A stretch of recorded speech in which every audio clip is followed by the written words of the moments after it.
tingkatan orang belajar, kira-kira gitu. Tingkatan orang ngaji, tingkatan murid dalam menerima ilmu. Ada 3, di antaranya ada yang mau mendengar, dia terima, dia percaya, dia lakukan, tapi bercampur dengan istighal bid dunya, masih cinta dunia, sibuk dunia, lalai, mengikuti hawa nafsu, ya. Waqtiyar al-huzuz ala al-hukuk, ya. Wal ijabah li dawa'il adu wal maila muratil hawa wal syahwat, masih ngikutin yang tadi kita bahas al-hawa wa syaitan. Barakallahu fikum. Bismillahirrahmanirrahim. Allahumma salli wa sallim barik ala sayyidina Muhammad al-Fatih lima ughliq wal khatim lima sabaq nasr al-haqqi bil haqqi wal hadi ila siratikal mustaqim wa ala alihi haqqa qadrihi wa miqdaril azim. Allahumma salli ala sayyidina Muhammad an-nur adh-dhati wa sirri as-sari fi jami'il asma'i was sifat.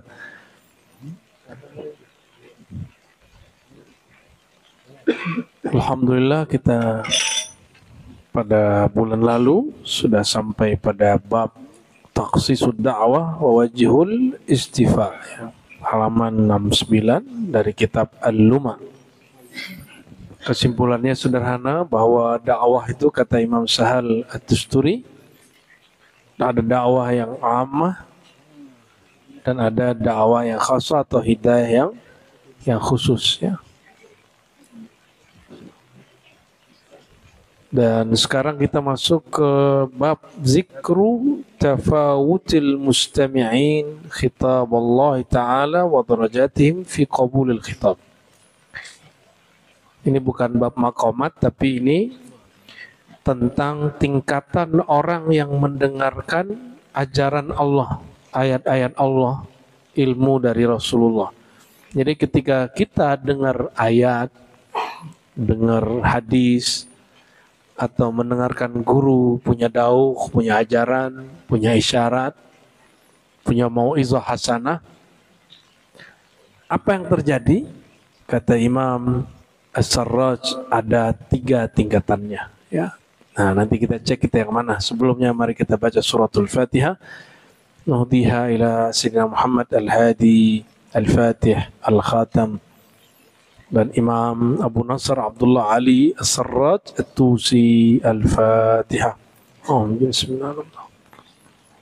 Ya kanabu ya nusini siratal mustaqim siratal ladzina an'amta 'alaihim ghairil maghdubi 'alaihim waladdallin. Amin. Bab dzikru tafawutil mustami'in khitab Allah Ta'ala wa darajatihim fi qabulil khitab, ya. Tingkatan orang belajar, kira-kira gitu. Tingkatan orang ngaji, tingkatan murid dalam menerima ilmu. Ada 3. Yang pertama, qala Syekh, berkata muallif, faminhum man sami'al khitab wa qabilahu wa aqarra bihi wa ta'arrada lima khutiba bihi min hadhihi al-ayat al-minan allati dzakarnaha wallati lam nadhkurha fima yushbih dhalika wa hala bainahu wa bainal amal biha wal intifa' bima wa'adahu Allah ta'ala min thaw 'alayha wal ishtighal bid dunya wal ghafla wa mutaba'at an-nafs. Di antaranya ada yang mau mendengar, dia terima, dia percaya, dia lakukan, tapi bercampur dengan istighal bid dunya, masih cinta dunia, sibuk dunia, lalai, mengikuti hawa nafsu, ya. Waqtiyar al-huzuz ala al-hukuk, ya. Wal ijabah li dawa'il adu wal maila muratil hawa wal syahwat, masih ngikutin yang tadi kita bahas al-hawa wa syaitan. Masih mau ngaji, tapi lumayan. Ini kelompok masih lumayan, ya. Udah mau denger. Cuma roh itu kan ngajak naik. Kalau nafsu ngajak turun. Nah, tarikan turunnya masih kuat. Nah, tapi insya Allah Allah ampuni mereka. Allah ampuni karena dia sudah mau mendengar. Dan kapan dia tidak terampuni? Idza ankara wa kafara. Kalau dia ingkar dan kufur. Sesederhana itu, ya. Jadi jangan sampai apa yang disebut kufur nikmat. Apa cirinya? Kalau salah nggak ngaku salah. Nah, Nabi Adam, seorang nabi itu kita belajar apa tadi? Maksum. Berarti Nabi Adam makan buah khuld. Buah khuldi kata setan. Jadi nama khuldi itu dari setan. Setan yang ngasih nama. Setan aja ngasih nama loh. Itu suatu dosa atau bukan? Nabi Adam makan buah khuldi itu. Itu dosa atau bukan? Hah? Serius nih? Serius nih? Tahu dari mana bukan dosa? Kan Nabi Adam masuk gitu aja, susah amat. Kalau mau panjangnya ada lagi. Bukankah Allah mengatakan, mengumumkan ya di hadirat para malaikat di surga, aku ja'ilun fil ardi khalifah, akan menciptakan, menjadikan pemimpin baru di bumi. Orangnya masih di surga. Berarti mesti ada skenario kejadian peristiwa yang bikin si khalifah ini turun ke bumi. Dan itu wajib terjadi. Yang disebut makan buah pohon larangan. Paham maksudnya? Dan itu buah apa? Kalau di tafsir Ibnu Katsir itu ada yang nyebut anggur, apel. Yang paling kuat riwayatnya adalah labu. Dan semua biji-bijinya. Nabi Adam baru makan separuh. Kata Ibnu Arabi, seandainya akulah Adam, aku makan sama biji-bijinya, semuanya aku makan, kata dia. Kenapa? Di situ, kalau pohon surga ya, ini bukan pohon yang ada di sini. Pohon yang ada di sini ada serat, ada vitamin, ada apalah namanya itu, nutrisi. Kalau di surga, makanan apapun nambah ilmu. Kenapa? Dalam Al-Khasa'is Al-Kubra, Imam Suyuti menulis, Nabi Adam menilik masuk ke dalam surga, tiadalah pohon, tiadalah buah, tiadalah urat, tiadalah daun, tiadalah dahan, kecuali semuanya, guris-gurisnya itu, urat-uratnya itu, akar-akarnya bertuliskan nama Rasulullah SAW. Gimana menurut ente? Kalau ente makan nambah ilmu, makan tambah ilmu. Ya. Makanya debunya sendiri, debunya itu masih debu Nur Muhammad SAW.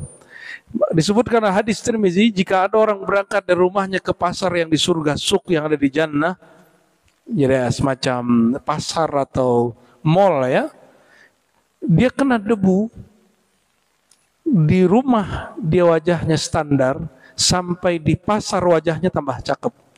Nanti pulang 2 kali cakep. Itu kena debunya doang. Kalau debu Jakarta, Bekasi lain.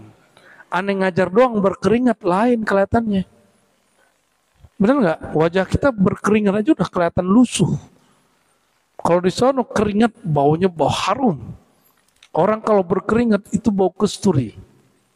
Keringatnya manusia di surga. Lebih harum keringat ahlul jannah, orang mukmin atau bidadari? Mana yang lebih harum? Bidadari kalau udah ke Bekasi hilang, harum semuanya, bikin pingsan semua ente. Kan di sini ada tempat sampah kan, lewat tuh ya, itu butuh kayaknya tiupan dahaknya bidadari tuh. Tapi kalau ahli surga berkeringat, meludah, lebih harum yang mana? Bingung kan? Lebih mulia bidadari atau orang beriman masuk surga? Tahu dari mana ente? Tahu dari mana? Dari mana itu ilmu? Bidadari sholat nggak? Bidadari zakat nggak? Bidadari riyadhah nggak? Bidadari qiyamul lail nggak? Enggak. Bidadari bersanad nggak? Nggak ada dia. Bidadari khidmat gak? Berjuang gak dia di dunia? Gak ada. Dia dicipta sudah di sorga, udah enak. Dia gak ngerasain gimana kita capek-capek, kayak Bu Yani capek-capek ngajar ke Bekasi, keluar Ciputat macet, masuk tol macet, turun tol sini macet lagi, masuk kompleks sini, sempitnya bukan main. Alhamdulillah tempatnya lapang. Sampai di sini langsung lega, alhamdulillah udah sampai di Gang Ngajiman. Ya, tapi sebelum ke sini, masya Allah, seperti kita kayak mau karam di lampu samudra mana gitu ya. Betul-betul perjuangan ke sini tuh. Betul nggak, Bia? Ya. Bidadari tahu nggak perjuangan itu? Nggak tahu dia. Jadi perempuan-perempuan ini kalian nggak pede. Ya, lakukan yang terbaik. Hatinya harus lebih mulia. Sehingga lebih harum nanti nafasnya, keringatnya dari bidadari. Ya, kita doakan pasangan-pasangan kita jadi ratu-ratu surga, amin ya rabbal alamin. Sehingga Nabi ketika mengatakan baiti jannati, rumahku adalah surgaku, maka ratu di rumah Nabi itulah ratu nanti di surga. Ya, semoga itu terjadi pada rumah tangga kita, amin ya rabbal alamin. Jadi ente doa jangan hanya doain orang lain, doain istri, doain suami ya, doain anak, doain saudara, doain semua doain. Jangan hanya sibuk kalau ustadz, jangan hanya sibuk mendidik orang, didik juga diri kita, keluarga, ya anak-anak semuanya dididik semampu kita. Ya. Kita loncat aja ya, ini ayatnya panjang. Yang kedua, man sami'al khitab fa'ajaba wa taba wa anaba wa amila fi at-ta'at wa tahaqqaq fi al-ahwal wal-munazalat wa saddaqa fi al-muamalat wa akhlasa fi al-maqamat wa hum alladhina dzakara Allah ta'ala fi kitabihi wa dzakara ma'adda lahum alladhina yuqimuna as-salata wa yutuna az-zakata wa hum bil akhirati hum yuqinun. Kelompok kedua, orang yang ngaji itu yang mau mendengar, mau mengikuti, bertobat, sadar, beramal, mau dia kemudian beriadah, ya, sehingga melewati ahwal munazalat, ya, mau jujur ya dalam muamalatnya, ikhlas dalam menempuh maqamatnya. Itulah yang disebut dalam surat Luqman itu, alladzina yuqimunas salata wa yutunaz zakata wa hum bil akhirati hum yuqinun.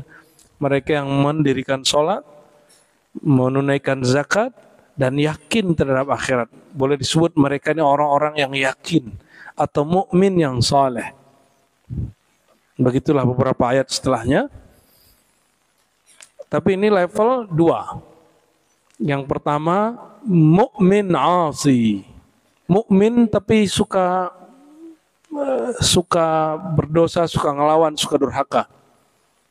Yang kedua, mukmin yang shadiq. Mukmin yang shadiq, apa arti shadiq? Sesuai lahir dan batinnya. Dan yang ketiga, ya. Yang kedua ini paling tinggi, qad aflahal mu'minun. Ada ayat itu? Beruntunglah orang-orang beriman, alladzina hum fi salatihim khasyun. Ente khusyuk itu berlevel 2 itu. Dan disebut di surga, apa di Quran? Ulaika humul warithun, mereka pewaris surga.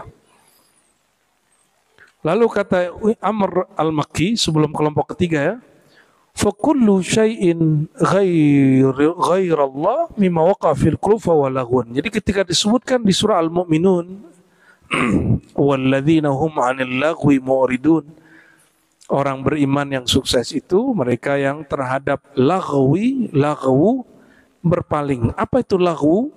Kata Amr al-Makki, segala sesuatu selain Allah yang masuk ke dalam kalbu disebut laghwu, senda gurau, kebohongan. Selain Allah, kerjaan selain Allah enggak? Mohon maaf, rumah tangga selain Allah, betul? Terus ente nggak mau rumah tangga lagi, nggak mau kerja lagi gitu? Nggak begitu. Kerja itu perintah Allah bukan? Mencari nafkah, betul? Berarti kerja itu jangan cuma ngisi perut, sama bayar cicilan. Kerja itu adalah mencari nafkah, kata Nabi, sebaik berezeki, rezekinya Daud alaihissalam dia makan dengan hasil kerja tangannya sendiri. Bukan minta-minta. Itu yang dimaksud oleh Nabi. Jadi, kenapa kita kerja? Kita ingin ikut berbangga dengan bangganya Rasulullah Shallallahu Alaihi Wasallam. Sama, itu kan kerja zahir, rezeki zahir, ada rezeki batin. Jangan minta doa guru mulu, doain Ustaz, doain Buya biar wusul kepada Allah, biar ke hatinya cepat sampai. Ya, dia, kenapa dia jadi guru? Disuruh oleh guru dulunya riyadhah, bangun malam hari, bangun. Puasa, khalwat 40 hari, ente 10 hari aja, Masya Allah. 3 hari aja gak ikut. Gimana mau jadi mencapai makom yang dilalui oleh guru kita, gak nyampe. Ya lumayan lah ilmunya dapat ya kan. Online. Ada makom online gak? Mencapai makom lewat online gitu bisa gak? Riyadhah online ya. Dulu kita pernah buat suluk from home. Itu lumayan lah itu. Sangat membantu sebagian kawan-kawan kita yang belum bisa jumpa sampai hari ini. Ya. Oh saya gak nyaman kalau rame-rame. Coba tinggalkan, itu kan nafsiah kita itu. Nafsiah kita itu.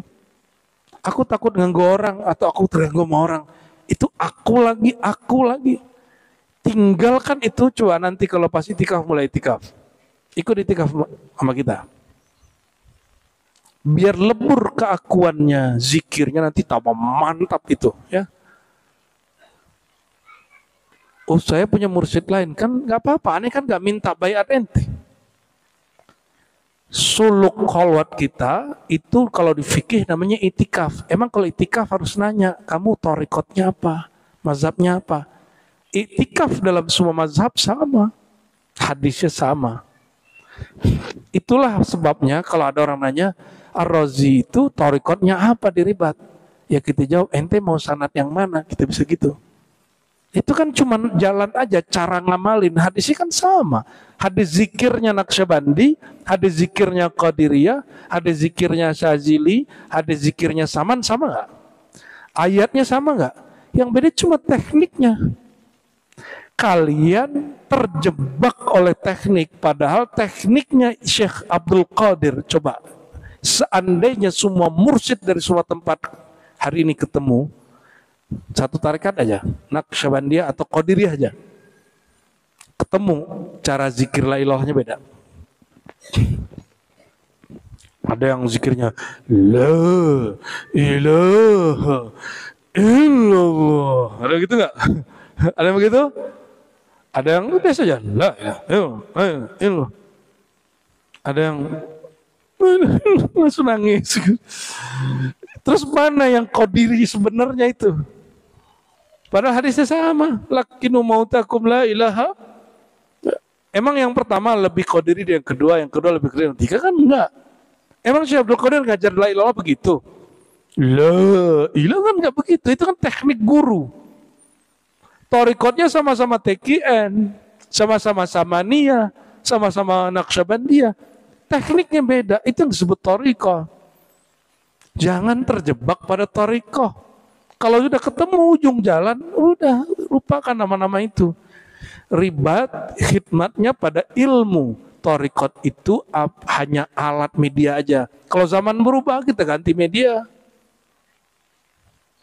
Maka kita nggak ada masalah mau thariqat apa aja itu boleh masuk sini.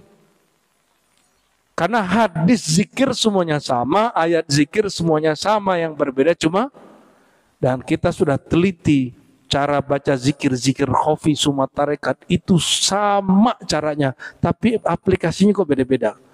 Zikir khafi itu sama, pejamkan mata, lidah dikunci, sebut dalam kalbu, jiryanu dzikri Allah, Allah, Allah. Oh ada yang kepalanya begini, ya kan? Gimana nggak sakit itu kan? Punggung sakit, ini sakit. Ada yang kayak Buddha kan. Allahumma sholli ala Muhammad. Ada yang mau ketawa juga. Ada yang kepalanya begini, lama-lama jatuh. ada yang macam-macam. Lucu-lucu lah tuh orang metode zikirnya. Terus itu mana yang paling khafi? Yang disebut zikir khafi itu yang mana? Kepala nunduk-nunduk begini, ya, yang tangan begini. Emang kalau kebetulan tangan kita mirip dengan orang Buddha, terus ente jadi Buddha? Kan enggak. Apalagi ada yang bilang pakai tasbih, ente bayar hak cipta kepada Shaolin. Gergetan sama dia tuh. Dia enggak belajar apa? Kitab empiris paling standar, ilmu isnad namanya. Kitab musalsalat, kitab paling basic dalam ilmu hadis. Ada namanya al-musalsalat bis-subha. Musalsal tasbih itu nyampe ke Al-Hasan Al-Basri yang jumpa generasi pertama. Kenapa nggak bayar Shaolin? Kebayar ke Shaolin, kenapa nggak bayar ke Hasan Al-Basri kan? Otak dia bayar-bayar mulu kali ya. Astagfirullahaladzim. Ya, ada orang begitu. Ya. Coba zikir pakai tasbih, angkanya sekian. Itu kan cuma metode aja. Kita cek lah semua tuh, hampir sama semua. Hampir sama semua. Ada yang ditarik dari pusar, ada yang di bawah pusar. Itu aja tuh ya.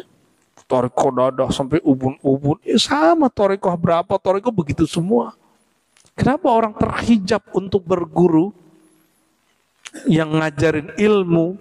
Karena emang gurunya guru nafsiyah. Apa kata gurunya, kalau mau belajar sama saya nggak boleh belajar sama lain. Bukan begitu. Kalau talqin wazifah zikir, tugas-tugas zikir cukup satu guru. Kalau ilmu zikir boleh banyak guru, bisa bedain. Kenapa? Kalau guru ente banyak dalam wazifah tugas zikir, nanti ada 5 guru nugasin zikir, mana yang mau dipakai? Itu mah yang dimaksud mursyid cukup 1, biar nggak repot. Apalagi kalau pulang kampung mursyid ente 7, nyediain hadiahnya 7 amplop. Repot itu. Paham nggak maksudnya? Ya, beli sarung BHS-nya 7 kan. Kalau mursyid ente cuma 1, ya, sehingga tawasulnya cuma 1 jalur aja. Nggak repot. Nanti tekniknya nggak bingung, nih teknik si A apa si B gitu. Itu gunanya kenapa bermursyid cukup 1. Bukan berarti gak, kalau ente belajar selain aneh nggak boleh pakai zikir aneh. Itu mursyid nafsiyah sombong, matrut, ente pasti tertolak. Mursyid begitu Allah tolak, apalagi muridnya kalau fanatik.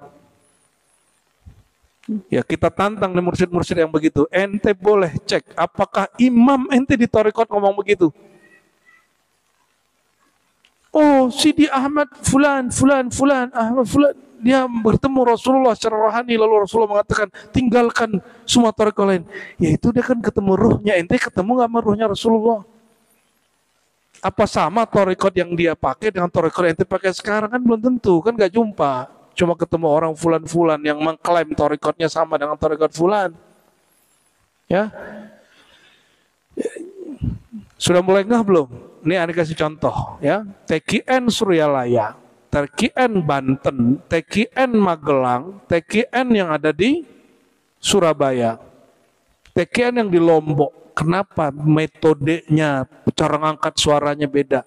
Tapi jalan zikirnya sama. Sama-sama diambil dari pusar la ke ubun-ubun ilah, tapi cara bacanya beda, cara gerak kepalanya beda. Kok bisa beda? Jangan cuma karena perbedaan itu terus kalian merasa lebih TKN dari yang lain. Thariqat Qadiriyah Naqsyabandiyah. Thariqat Naqsyabandiyah Khalid di Padang, di Aceh, di Medan, sama-sama Khalidiyah. Di kampung saya, mursyid saya ngomong dulu apa? Yang tua. Suluk terus 40. Beliau punya murid? Enggak, 3 hari cukup. Semalam juga cukup. Tuh mursyid kita lebih tua lagi. Jangankan semalam, sesaat saja kamu bersama Allah cukup. Gimana loh? Sedangkan yang lain memahami literal harus 40 hari. Kalau nggak 40 nggak suluk.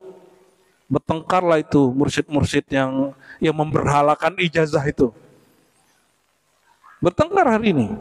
Kalau ada yang mimpin suluk, ada sahabat kita mimpin suluk, digugat sanad tarikatnya. Ada kerjaan mursyid gugat ijazah orang lain. Kerjaannya batalin orang, ya, meragukan orang. Apa itu? Itu ifsya'ul fitan. Ini orang fattan hadil ummah, penyebar fitnah di umat ini. Emang kita punya otoritas apa sehingga kita kemudian harus ngerecokin ijazah orang lain? Ya. Nah, ini hal-hal seperti ini, coba lihat. Sama-sama Syazili.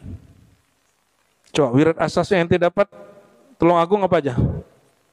Sama, istighfar 100, la ilaha illallah 100, salawat 100, tawasulnya berapa di situ? 100 orang kan? Ada yang panjang, Anda dapat bukunya. Sampai kian santang ditawasulin kan? Betul kan? Coba yang Habib Lutfi beda lagi. Yang Bahdal Har beda lagi. Kok bisa beda? Itu cuma teknik. Jangan sampai kemudian merasa lebih syazili daripada yang lain. Oh, kalau syazili kita lebih pendek lagi, ya. Guru kita sederhana sekali dia ngasih syazilinya. Karena yang penting sampai kepada ma'rifat Nur Muhammad. Jadi saya mengambil kajian Nur Muhammad itu dari Mursyid Syazili kami, orang Yaman ya, yang tinggal di Abu Dhabi itu. Hanya beberapa saat tapi rindu sekali. Asbab membicarakan Nur Muhammad dengan beliau sampai hari ini rindu kepada Rasulullah itu nggak habis-habis saya rasakan. Ya, nggak habis-habis sampai hari ini. Rindu Rasul otomatis guru terbawa. Itu Robitoh. Itu Robitoh. Rindu Allah. Ente rindu Allah. Siapa yang ngajarin? Guru. Guru ke bawah langsung. Itu yang disebut Robitoh. Maka saya mengimbau sederhana sekali. Kalau ada yang sudah jadi wakil takin, jadi apalah namanya, khalifah, syekh, mursyid, janganlah ngomong begitu ke murid ya. Kalau kamu ngaji ke saya, nggak boleh ngaji yang lain. Itu nggak. Itu bukan manhaj Imam Ghazali. Cukup katakan jika kamu tidak cari guru yang lain, silakan gitu aja. Ya. Tapi saran saya, kalau bermursyid cukup satu mursyid biar nggak repot. Tapi kalau ngaji ilmu, silakan cari guru sebanyak-banyaknya. Ya.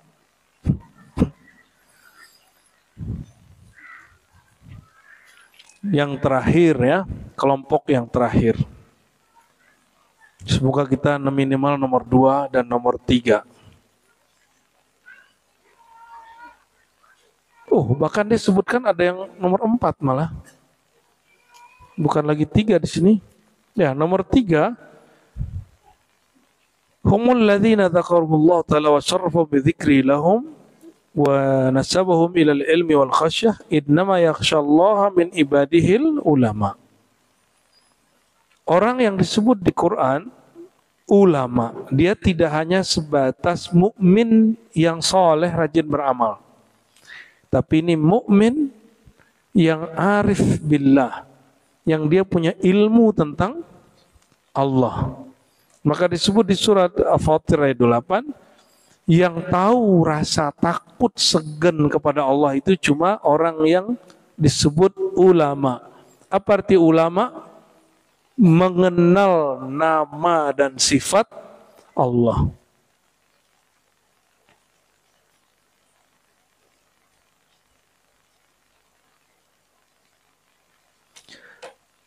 Kelompok yang ketiga ini lebih tinggi, maka belajar satu ilmu tentang Allah lebih afdol daripada sholat 1000 rakaat. Begitu riwayat Imam Ibnu Majah dari Abu Darda, dari Nabi Muhammad sallallahu alaihi wasallam. Kita belajar satu ilmu 1000 rakaat, kalau ditimbang masih afdol satu ilmu. Kenapa? Ente sholat 100.000 rakaat belum tentu khusyuk, belum tentu diterima.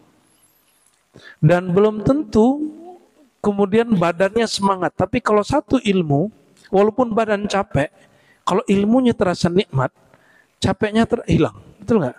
Ini ukurannya pinggang ente udah capek semua ini.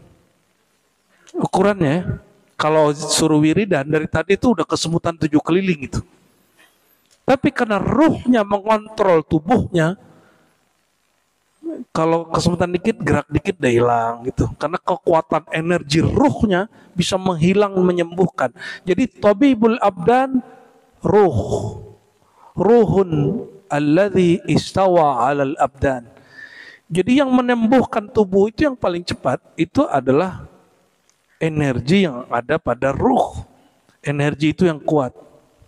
Inilah yang ada pada Ashabul Kahfi. Kenapa mereka 309 tahun nggak makan, tidur aja masih utuh. Ruh berangkat, tubuh membusuk, benar nggak?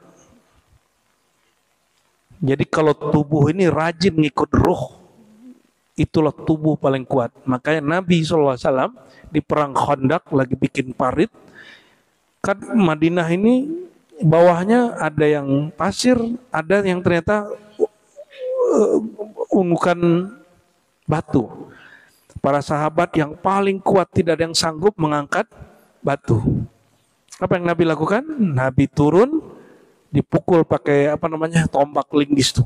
3 kali pukulan, 3 kali cahaya, langsung pecah. Nabi itu sangat kuat. Kenapa? Karena tubuhnya mengikuti ruhnya. Inilah asbab kenapa guru kalau mimpin suluk bisa nggak tidur 10 hari kuat ya. Nggak tidur 40 hari dia kuat. Tapi karena dia sayang sama badan, dia tidur juga sejenak. Ya.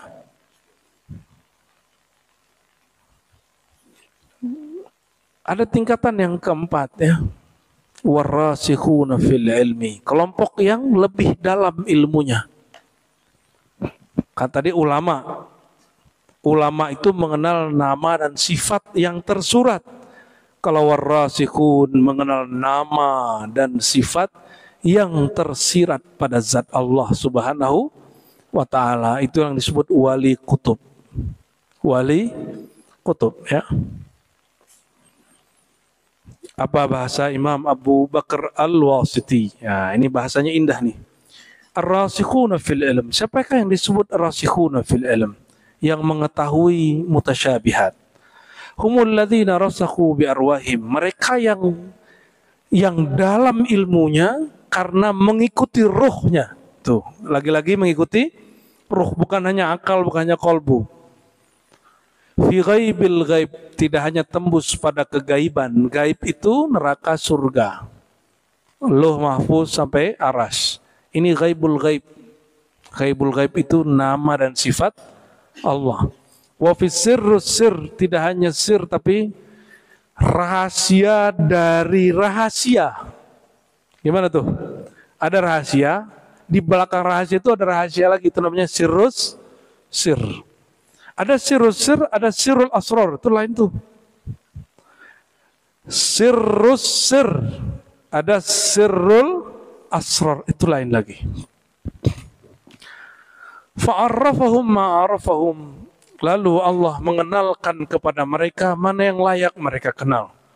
Wa arada minhum min muqtadal ayat ma lam yarid min ghairihim. Ma lam yarid min ghairihim.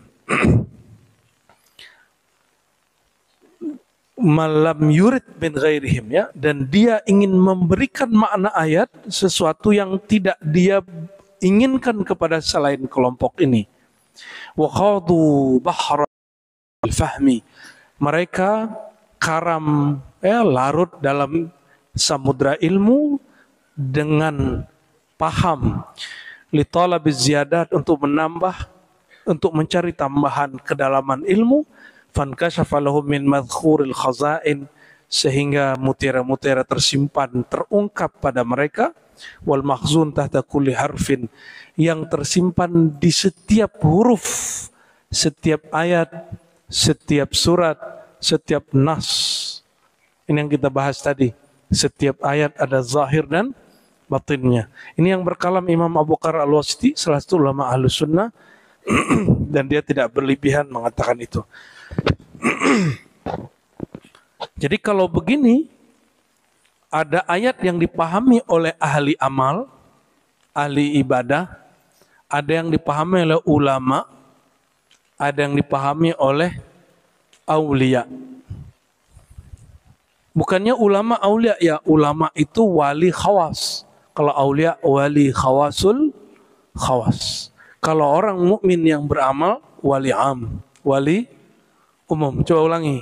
Mukmin beramal disebut wali. Allah waliyul ladzina amanu. Jadi setiap mukmin wali. Jadi kalau ada orang bilang, ngapain bahas-bahas wali? Emang situ wali? Jawab dong, iya aneh wali Allah gitu dong. Mana dalilnya?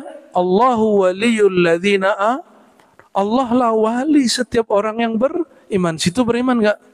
Tanya sama dia. Ya. Tinggal pilih aulia Allah atau aulia syaitan. Wali Allah atau wali. Di masa ini dari zaman Rasulullah sampai sekarang dua aja pilihan ente, jadi wali Allah atau jadi wali setan. Pilih. Berarti wajib mengenal ilmu baik wali Allah atau wali, bukan kita sok-sokan mau jadi wali, bukan, emang wajib jadi wali ente. Wajib jadi wali, gak ada ceritanya.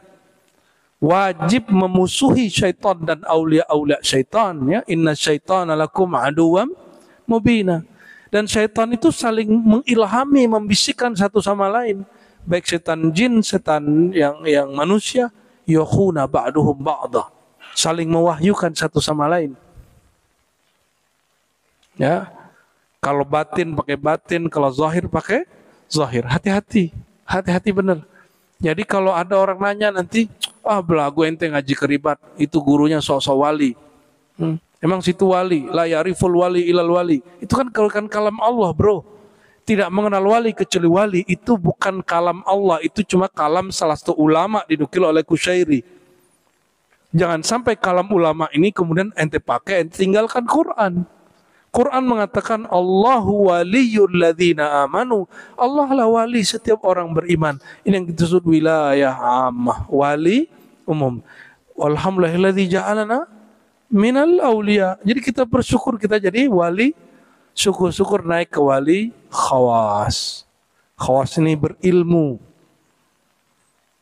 Kalau yang lebih tinggi lagi khawasul khawas yang rasikh fil ilm, yang dia tidak hanya kenal nama dan sifat, tapi kenal yang punya nama, kenal yang punya sifat. Kalau khawas, ilmunya masih difikirkan. Yang tertulis dia fikirkan, berijtihad. Muncullah inovasi-inovasi. Kalau yang terakhir, yang keempat, ya, orang-orang yang kelompok keempat ini, dia ilmunya sudah pada sirnya. Maka kata Imam Rifai, Allah izinkan aku jika bertanya kepada sirku, itu adalah kalam darinya. Nah, ini yang harus sampai kita. Sehingga Nabi mengatakan istafti qalbak, minta fatwa ke dalam kalbu. Ya, semoga Allah izinkan. Dan itu tidak ada caranya kecuali dua saja.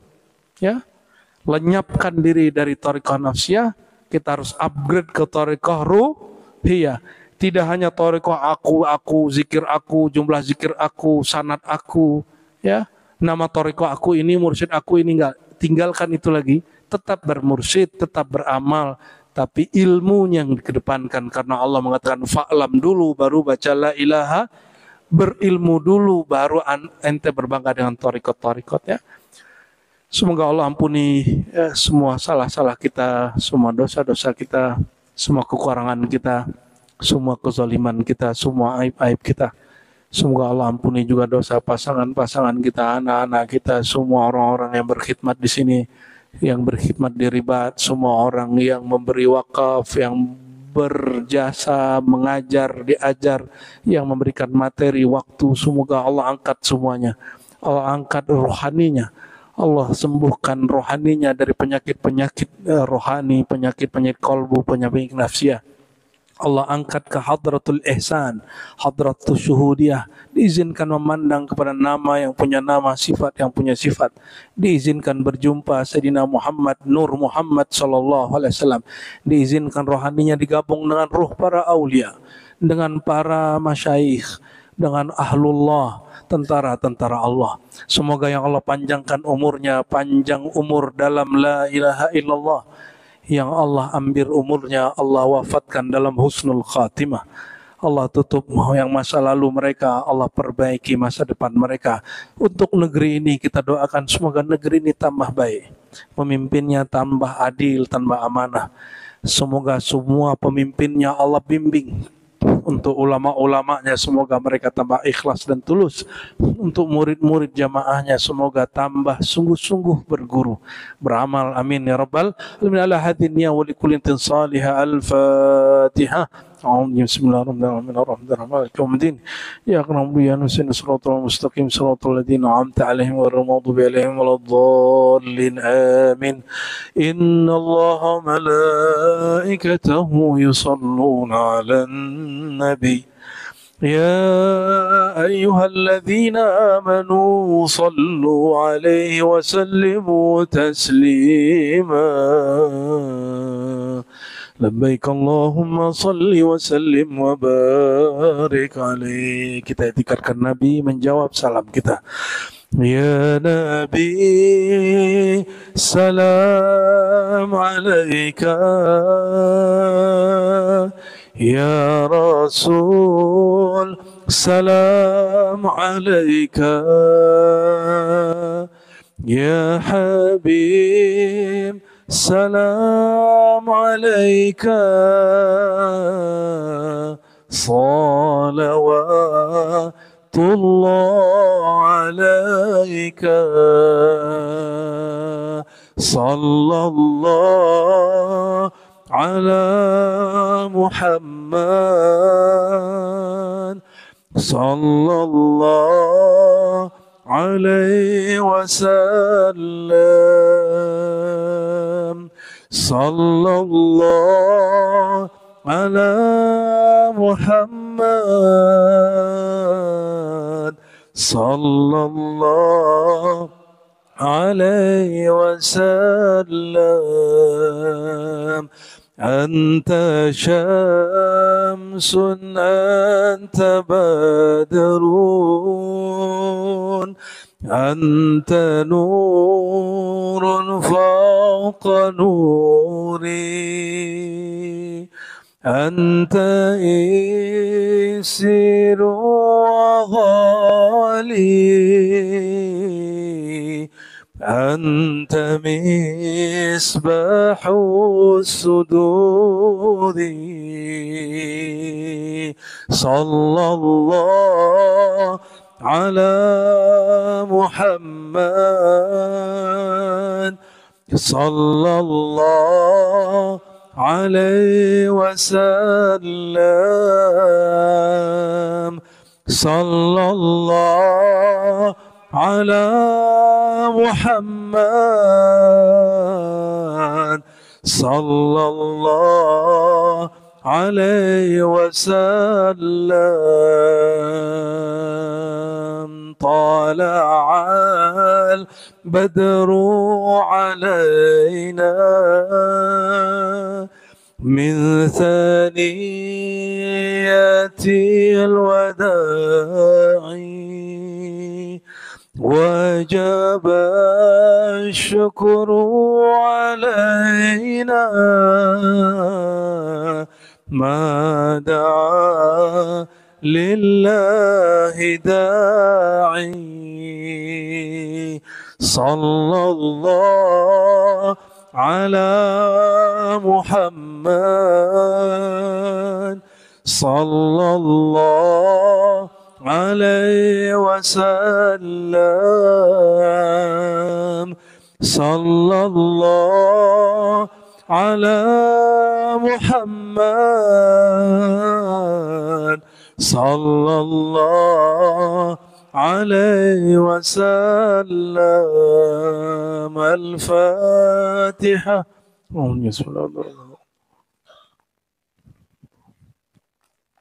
اللهم بالله من الضالين واستجب دعواتنا بسر سورة الفاتحة وبسر من أنزل عليه سورة الفاتحة، سيدنا محمد سيدنا الفاتح سيدنا الخاتم. اللهم استجب دعواتنا بسره وبنوره وبجاهه وبإيماننا إياه وبحبنا إليه. سبحان ربك رب العزة عما يصفون وسلام المرسلين والحمد لله رب العالمين. Silakan kiri kanan musafahah ya, salam-salaman. Baiklah, telah kita saksikan tadi secara bersama-sama tausiah yang telah disampaikan oleh Abu Ya'ar-Rasy Hasim. Semoga bagi kita yang mendengarkan dan bagi Abu Ya'ar-Rasy Hasim yang menyampaikan sama-sama mendapatkan pahala dari Allah Subhanahu wa Ta'ala. Semoga apa yang telah kita dengarkan dan kita simak bersama-sama tadi dapat menambah ilmu pengetahuan kita dan semakin mendekatkan diri kita kepada Allah Subhanahu wa Ta'ala. Amin ya rabbal alamin. Dari tausiah yang telah disampaikan oleh Abu Ya'ar-Rasy Hasim tadi dapat kita ambil kesimpulan dan juga ilmunya bahwasanya jangan sampai kita terlena oleh kenikmatan dunia hingga sampai meninggalkan kewajiban kita dan meninggalkan perintah dari Allah Subhanahu wa Ta'ala. Marilah kita selalu bersama-sama menjaga diri kita agar tidak terlena terhadap kenikmatan dunia dan selalu berusaha untuk mendekatkan diri kita kepada Allah Subhanahu wa Ta'ala. Semoga kita termasuk umatnya yang selalu mendapatkan syafaat dari Rasulullah Sallallahu Alaihi Wasallam dan juga selalu mendapatkan hidayah serta rahmat dari Allah Subhanahu Wa Taala. Semoga apa yang telah kita dengarkan tadi dapat menjadi ilmu dan juga bermanfaat bagi kehidupan kita dan tentunya semakin mendekatkan diri kita kepada Allah Subhanahu wa Ta'ala. Sekali lagi kami ucapkan terima kasih yang sebesar-besarnya bagi penonton yang telah mensupport channel Rahasia Islam ini dengan mensubscribe, like, dan share. Karena dengan bantuan dan support penonton sekalian, kami semakin bersemangat untuk selalu menyebarkan konten-konten yang insya Allah akan memberikan ilmu serta manfaat bagi kita semua. Sekali lagi, kami mohon apabila konten kami memberikan manfaat dan juga ilmu serta nilai-nilai positif, mohon bantuannya untuk subscribe, like, dan share. Karena dengan melakukannya kita sama-sama telah menyebarkan kebaikan untuk sesama umat manusia.